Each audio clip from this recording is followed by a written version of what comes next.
Hello, good afternoon, Miss Priya and fellow students. Today we'll be presenting our e-flyers that is covering the topic Stop Corruption. The students that will be presenting today will be Lim Xue Chin and Wong Qian Lin.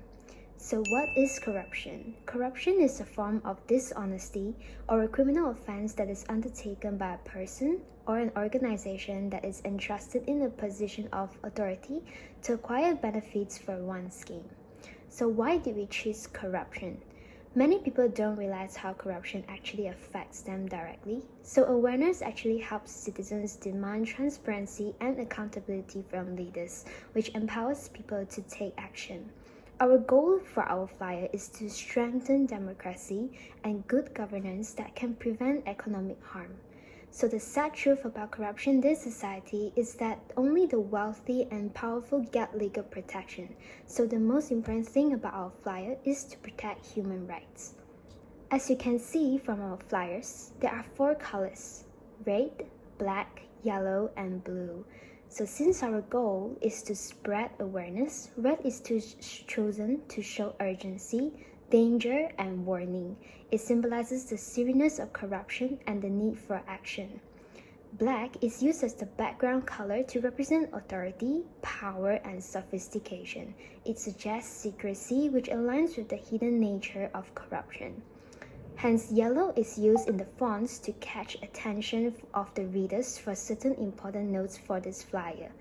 Lastly, blue is often represent trust, integrity, and security, which helps to convey the idea of transparency and fight against corruption.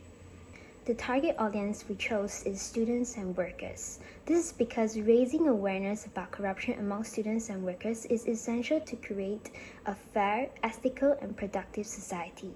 With awareness, students and employees can protect themselves from being victims of bribery, favoritism, nepotism, or discrimination. We want to encourage honesty, accountability, and responsibility in education and also at workplace. And the most important thing is school and workplace thrives when rules are followed fairly, hence to build a better future together. As you can see in the flyers, youth arrests over 5 years between 2019 and 2024, a total of 2,332 youths aged 16 to 40 were arrested for various corruption offenses by the MACC.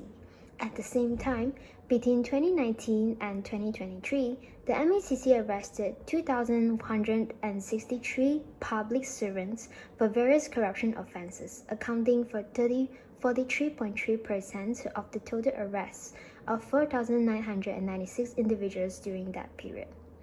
Now I'd like to pass it to Wong Qian Lin. Good afternoon, Ms. Priya and fellow students. I'm Qian Lin. I'll be continuing presenting the proposal of our group. So, let's start from Corruption's Perception Index CPI score of Malaysia. During 2023, the report says that Malaysia maintained a score at 50, which positioning the country 57 out of 180 nations, which shows that corruptions are continuously happening in Malaysia, which gave us more reasons to spread awareness about it. So let's talk about the types of corruptions. Firstly, favoritism in hiring. A manager hires a relative or close friend for a job, even though other candidates are more qualified. They may overlook qualifications or give them special treatment during the interview process. Second, taking office supplies for personal use, such as pens, papers, or printers cartridge, with believing it's harmless because it's a small act. Thirdly, police bribery for fines or violations. Fourth, offering or accepting small bribes for faster services. Example, a person pays a bribe to a government officer or clerk to expedite the process of permits, license, or paperwork. Fifth, falsifying or exaggerating expenses. Example, an employee submits an inflated travel or meal expense report claiming higher amount than actually spent or includes non-business related expenses. Continue, I'll talk about the types of corruptions on students and the effects. First, corruption leads to cheating, bribery for grades, and favoritism, which lower the overall academic standards. Second, loss of meritocracy, which is hardworking students may be discouraged when they see others succeed unfairly through bribery or connection. Thirdly, erosions of ethical values, which is students exposed to corruptions early may carry unethical behaviors into their professional lives. Fourth, financial exploitation, which is corrupt practices like bribery in admissions of exam fraud financially burden students and parents. Lastly, inequalities in opportunities, which is corruption favors those with money and connections, making education unfair and limit equal access to success.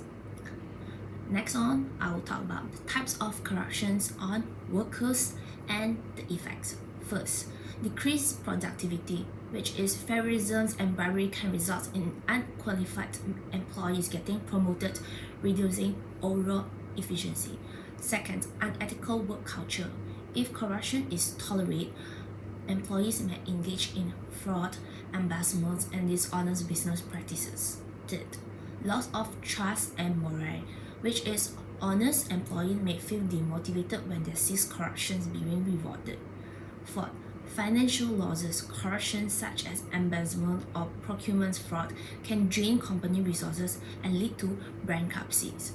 Lastly, legal consequences. Companies involved in corruption can face lawsuits, fines, and loss of reputations, harming their long-term survival. Lastly, I will talk about the contact about Malaysia Anti-Corruption Commission, which is MPCC. They have a official website you can do online reporting, which is adwan.sprn.gov.my. Hotline is 1800-88600. And lastly, their email is adwan@sprn.gov.my. That's all from our group. Thank you.